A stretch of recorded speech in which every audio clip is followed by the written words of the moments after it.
गैया मुझपार लगा देना। अब तक तो निभाया है, आगे भी निभा देना। नाथ मोर गैया मुझपार लगा देना। రాధాస్వామి దాతాదయాల్ మహర్షి శివరత్లాల్జీ మహారాజ్ దేహాంతమైన తర్వాత నందుభాయిజీ మహారాజ్ను దక్షిణాదికి ఉత్తరాధికారిగా నియమించారు పరందయాల్ పండిత్ ఫకీర్చంద్జీ మహారాజ్. నందుభాయిజీ మహారాజ్ హైదరాబాద్, హనుమకొండ, బాన్స్వాడ, పిట్లం, హుజూరాబాద్, కరీంనగర్ తదితర కేంద్రాలకు పర్యటించి సత్సంగాలిచ్చి వందలాది మందిని ప్రభావితుల్ని చేశారు. పరందయాల్జీ మహారాజ్ కూడా ప్రతి సంవత్సరం వసంత పంచమికి దక్షిణాదికి వచ్చి సత్సంగ ప్రవచనాలు ఇచ్చేవారు. వారితో పాటు ఆనందరావు మహారాజ్ కూడా వెళ్ళి సత్సంగాలు ఇచ్చేవారు. హేమాహేమీలైన ఈ సంతుల పర్యవేక్షణలో సత్సాంగత్య ప్రభావంతో పెరిగి పెద్దవారు కాసాగారు శివమంగళ్ సింగ్జీ మహారాజ్. ఈ రోజుల్లో ఉన్నట్లే ఆ కాలంలో కూడా అక్రమార్కులు ఉండేవారు, అన్యాయాలు జరుగుతుండేవి. ఇలాంటి ఓ సంఘటనే మహారాజ్ గారి జీవితంలో జరిగింది. పూర్వం భాయిజీ మహారాజ్ వద్ద నిజామాబాద్లో ఒక పెద్ద ఇల్లు, అనేక ఎకరాల భూమి ఉండేది. అందరూ మనవారే, మంచివారే, స్వంతవారే అన్న ఉద్దేశంతో భాయిజీ మహారాజ్ ఆ ఇంటిని, ఎన్నో ఎకరాల స్థలాన్ని తన చెల్లెలి భర్త పేరు మీద రిజిస్ట్రేషన్ చేయించారు. దురదృష్టవశాన కొంతకాలానికి భాయిజీ మహారాజ్ గారి బావగారు మరణించారు. ఆ సమయంలో ఆయన తరఫు బంధువులు ఆ ఇల్లు, స్థలం తమదేనని, భాయిజీ మహారాజ్ కుటుంబానికి ఎటువంటి హక్కు లేదని, అధికారం లేదని, భాయిజీకి ఆస్తి చెందదని చెప్పి వెన్నుపోటు పొడిచారు. దాంతో కట్టుబట్టలతో, భార్యా పిల్లలతో బయటికి వచ్చారు భాయిజీ మహారాజ్. అప్పట్లో భాయిజీ మహారాజ్ పిండి మర నడిపేవారు. దానికి ఆనుకున్న స్థలంలో చిన్న గదులు కట్టుకొని అందులో నివసించసాగారు తమ కుటుంబంతో మహారాజ్. అది మహారాజ్ గారి జీవితంలో ఆర్థిక పరంగా దుర్భర సమయం. అప్పుడు శివమంగళ్ సింగ్జీ మహారాజ్ కౌమార దశలో ఉన్నారు. ఈ అన్యాయమే కాక చాలామంది అమాయకులకు జరుగుతున్న అన్యాయాలను చూసి చలించిపోయిన శివమంగళ్ సింగ్ మహారాజ్ ఆ అన్యాయాలను తాను అడ్డుకోవాలని, దానికి న్యాయవాద వృత్తే సరైనదని హైదరాబాద్లో ఉండి న్యాయశాస్త్రం చదవటం ప్రారంభించారు. కుటుంబ ఆర్థిక పరిస్థితుల దృష్ట్యా తన చదువు భారం తండ్రి గారిపై పడకూడదని తను స్వయంగా కొన్ని ఆర్టికల్స్ రాసి ఆనాటి పత్రికలకు పంపేవారు. ఆయా పత్రికలు పంపిన పారితోషికంతో కాలేజీ ఫీజులు వగైరా కట్టుకునేవారు. అదే శివమంగళ్ సింగ్ మహారాజ్ స్థానంలో మరొకరుంటే అమాయకత్వంతో ఆస్తి పోగొట్టుకున్నందుకు తండ్రి గారితో పరుష పదజాలంతో మాట్లాడి సూటిపోటి మాటలతో దెప్పి పొడిచేవారు. తండ్రిని మరింతగా బాధ పెట్టేవారు. కానీ మహారాజ్ అందుకు విరుద్ధంగా ఎప్పుడూ తండ్రి గారికి ఎదురు చెప్పలేదు, ఆయన్ని అగౌరవపరచలేదు. పైగా మీకు నేనున్నానంటూ ఆత్మస్థైర్యాన్ని నింపారు. అటు భాయిజీ మహారాజ్ కూడా తన కుటుంబం కష్టపడకూడదని ప్రతిరోజు మరిన్ని గంటలు ఎక్కువగా కష్టించి పనిచేసేవారు. ఇటువంటి ఉన్నతమైన విలువలు కలిగిన తండ్రి కుమారులను చూడటం చాలా అరుదు. భాయిజీ మహారాజ్ లాంటి తండ్రి దొరకాలంటే ఎంతో అదృష్టం ఉండాలి. అలాగే శివమంగళ్ సింగ్ మహారాజ్ లాంటి పుత్రుడు దొరకాలన్నా అంతకంటే ఎక్కువ పుణ్యం చేసుకొని ఉండాలి. ప్రతిరోజు విరామం లేకుండా కష్టించి పని చేయటం, సంపూర్ణ న్యాయార్జన చేయటం భాయిజీ మహారాజ్ వద్ద నేర్చుకున్నారు శివమంగళ్ సింగ్జీ మహారాజ్. కొన్నాళ్లకు నందు భాయిజీ మహారాజ్ గోవింద్ సింగ్ గారి పుత్రిక అయిన మాలతీదేవి గారి ఫోటోను పరందయాల్జీ మహారాజ్కు చూపించి శివమంగళ్ సింగ్తో వివాహం జరిపించాలనుకుంటున్నాను, అందుకు ఈమె యోగ్యురాలేనా అని అడగ్గా పరందయాల్జీ మహారాజ్ అనుమతించి ఆశీర్వదించారు. 1965లో వివాహం జరిగాక నిజామాబాద్కు వచ్చిన మాలతీదేవి గారు మామగారైన నందుభాయిజీ మహారాజ్ను బాబా అని, అత్తగారిని అమ్మ అని పిలిచేవారు. వినయ విధేయతలతో భక్తితో వారికి సేవలు అందించేవారు. పరమదయాల్జీ మహారాజ్ ఆశీర్వాదంతో ముందుగా దినేష్ జన్మించారు. ఆ తర్వాత వర్ష, ఆ తర్వాత కళ్యాణ్లు జన్మించారు. ప్రతి సంవత్సరం పరందయాల్జీ మహారాజ్ వసంత పంచమికి దక్షిణాది కేంద్రాలకు వచ్చి సత్సంగాలు ఇచ్చారు. నిజామాబాద్కు వచ్చినప్పుడు భాయిజీ మహారాజ్ ఇంట్లో బస చేసేవారు. అలా వారి సత్సంగ ప్రభావం ఈ నూతన వధూవరులపై పడింది. మాలతీదేవి గారు పరందయాల్జీ మహారాజ్కు పరమ భక్తులయ్యారు. శివమంగళ్ సింగ్జీ మహారాజ్ న్యాయవాద వృత్తి చేపట్టిన తొలినాళ్లలో క్లయింట్లు వచ్చేవారు కాదు. ఇదే విషయాన్ని ఆయన పరందయాల్జీ మహారాజ్ దగ్గర ప్రస్తావించగా, చూడు శివమంగళ్, నీవు ఇప్పుడున్నట్లే నీతి నిజాయితీలతో నీ విధులు నిర్వర్తించు. రానున్న కాలంలో నీవు వద్దనుకున్న క్లయింట్లు నీ దగ్గరికి వస్తారు. నీకు క్షణం తీరికలేనంత పని దొరుకుతుంది అన్నారు మహారాజ్. పరందయాల్జీ మహారాజ్ అన్నట్టుగానే అనతి కాలంలోనే శివమంగళ్ సింగ్ మహారాజ్ దగ్గరికి అనేక మంది క్లయింట్లు రాసాగారు. ఆయన నిజాయితీ, పనితనం చూసి ఎంతో గౌరవ మర్యాదలు అందించేవారు. 1975లో నందుభాయ్జీ మహారాజ్ దేహాంతమైంది. ఆయన పుణ్యతిథి గుర్తుగా ప్రతి నెల 9వ తేదీన నిజామాబాద్లోని స్వగృహంలో శివమంగళ్ సింగ్ మహారాజ్ సత్సంగం నిర్వహిస్తారు. నందుభాయ్జీ మహారాజ్ తదనంతరం దక్షిణాదికి ఉత్తరాధికారిగా ఆనందరావు మహారాజ్ను నియమించారు. పరందయాల్ మహారాజ్ 1990లో ఆనందరావు మహారాజ్ దేహాంతమైన తర్వాత దాతాదయాల్ మహారాజ్ గారి మరో శిష్యుడైన పీరేముగా మహారాజ్ శివమంగళ్ సింగ్ మహారాజ్ను ఆనందరావు మహారాజ్ గారి ఉత్తరాధికారిగా నియమిస్తున్నామని నిజామాబాద్కు వర్తమానం పంపించారు. ఈ ప్రతిపాదనను శివమంగళ్ సింగ్ మహారాజ్ మరియు వారి మాతృమూర్తి అయిన అంబాబాయి గారు సున్నితంగా తిరస్కరించారు. కానీ పీరేముగా మహారాజ్ పంపగా ఇతర సత్సంగీయులు మాతాజీని కలిసి ప్రార్థిస్తే చివరికి వారు అంగీకరించారు.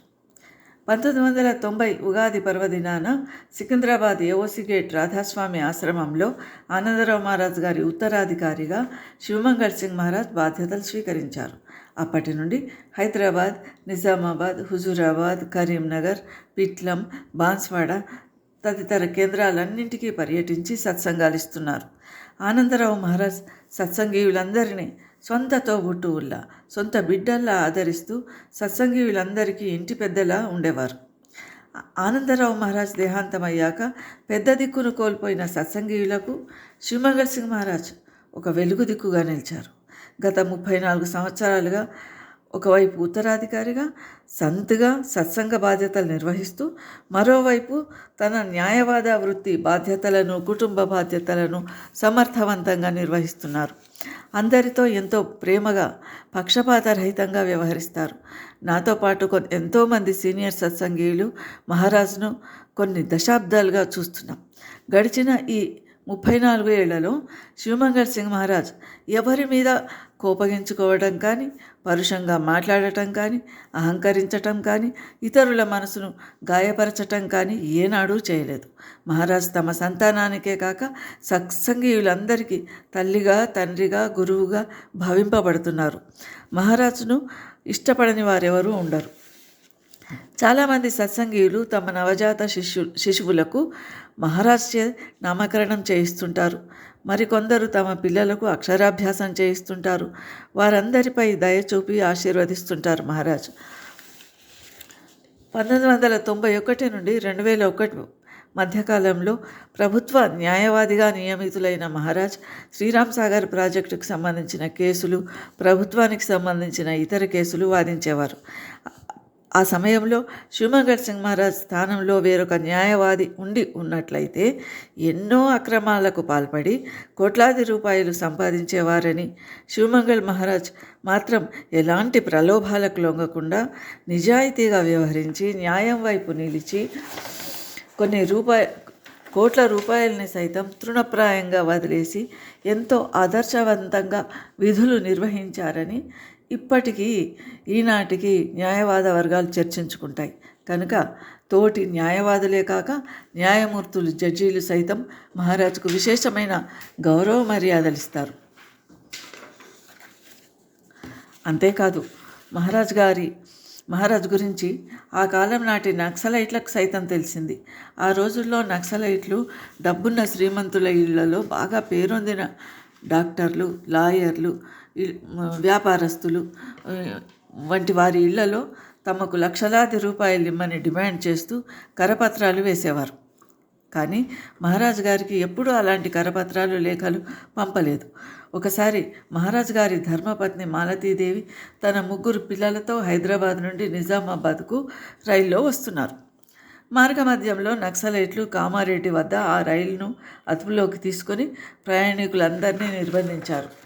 ఈ విషయం తన తోటి న్యాయవాది అయిన రాజలింగం గారిచే తెలుసుకున్న మహారాజ్ గారు ఆయనతో సహా కామారెడ్డి రైల్వే స్టేషన్కి వెళ్ళి తన భార్యా పిల్లలున్న బోగిలోకి వెళ్ళారు. ప్రభుత్వాన్ని, పోలీసులను సైతం ధిక్కరించిన నక్సలైట్లు మహారాజ్ గారి పేరు విని ఆయనను చూసి ఒక్క మాట కూడా మాట్లాడకుండా మహారాజ్ గారి భార్య పిల్లల్ని మహారాజ్ గారికి ఇచ్చి పంపించేశారు. మహారాజ్ తండ్రి గారికి చాలా సేవ చేశారు. తల్లిగారికి కూడా చాలా సేవ చేశారు. మహారాజ్ తల్లిగారు అంబాబాయి గారు డిసెంబర్ 16న శరీరం వదిలారు. ఆమె మరణానికి ముందు రోజు రాత్రి 2 గంటలకు మహారాజ్ను పిలిచి చెప్పారట, ఇక నేను వెళ్తాను, మహారాజ్ తీసుకువెళ్ళడానికి వస్తున్నారు అని.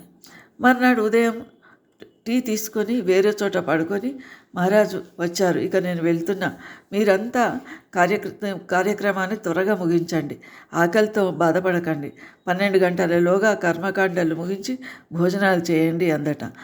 అలాగే చేశారు మహారాజు. మహారాజు గారు తమ సతీమణికి కూడా 3 సంవత్సరాల పాటు సేవ చేశారు. కానీ ఎప్పుడూ ఏనాడు ఎవరి మీద విసుక్కోలేదు. పిల్లులను పెంచటం సైతం మహారాజుకి ఇష్టం. సాధువు జంతువుల మీద వారికి ఉన్న అపారమైన అవ్యాజమైన ప్రేమకు ఇది నిదర్శనం. అవి మహారాజు గారి మాటలను అర్థం చేసుకుంటాయి. ఉదయం లేచాక అరకప్పు పాలు తాగుతారు, అంతే. ఆ తర్వాత దైనందిన కార్యక్రమం చేపడతారు.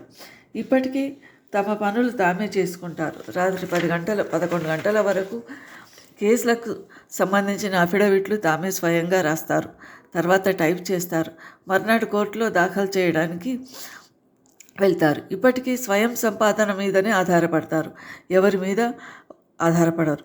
తమ ఇంట్లోనే ఉండడానికి ఇష్టపడతారు.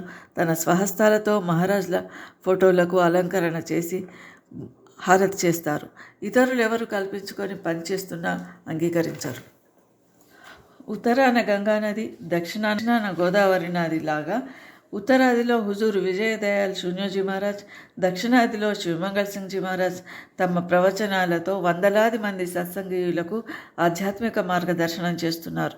ప్రతి వసంత పంచమికి శూన్యో మహారాజ్ హైదరాబాద్ విచ్చేసినప్పుడు ఒకే వేదికపై ఈ ఇద్దరూ ఆసీనులై సత్సంగాలు ఇస్తుంటే, ఆశీస్సులు అందిస్తుంటే కనుల పండుగగా, అద్భుతమైన అపురూపమైన దృశ్యంగా కనిపిస్తుంది.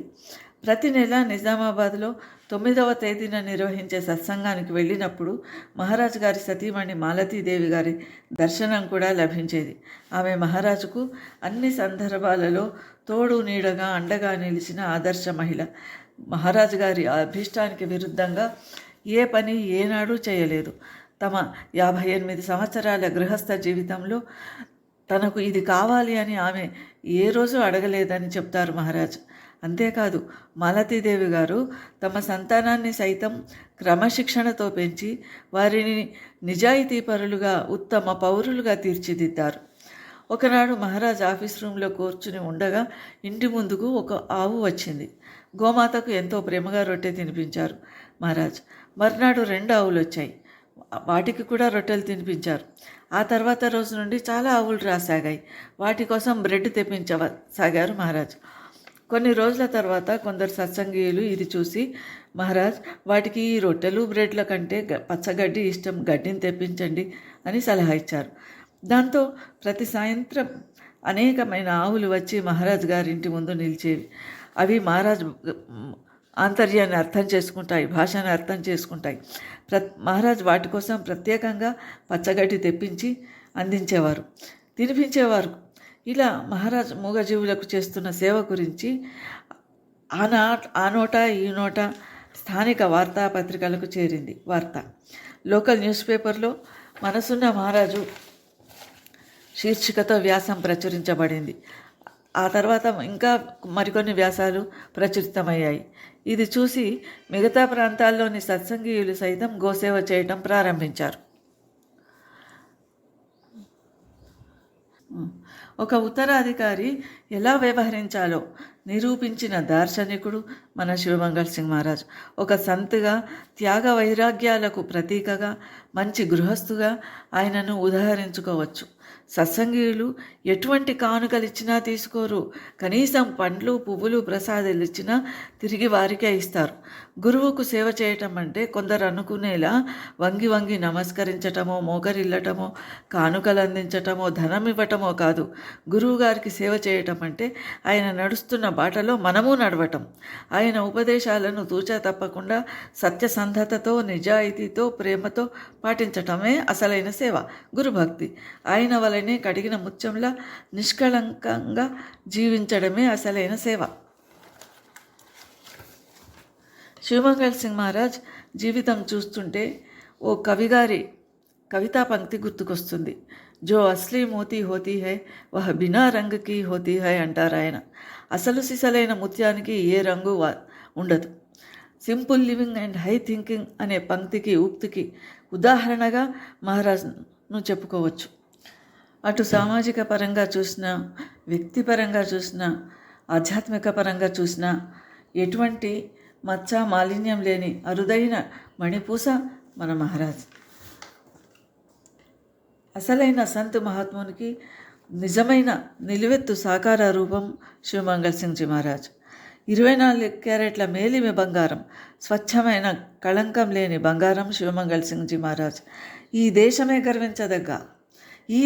గర్వించదగ్గ నిజమైన భారతరత్నం మన శివమంగళ్ సింగ్జీ మహారాజ్. ఇటువంటి శివమంగళ్ సింగ్ మహారాజ్ ఆయురారోగ్యాలతో నిండు నూరేళ్లకు మించిన దీర్ఘాయుష్యుతో ఉండాలని, మనల్ని మాత్రమే కాకుండా రాబోయే తరాలకు సైతం ఆయన దర్శన భాగ్యం, సత్సంగ లాభం అందాలని, ఆదర్శవంతమైన ఆ జీవన విధానం అందరం అలవర్చుకోవాలని ఆ భగవంతుణ్ణి మనస్ఫూర్తిగా కోరుకుందాం. ఆయురారోగ్య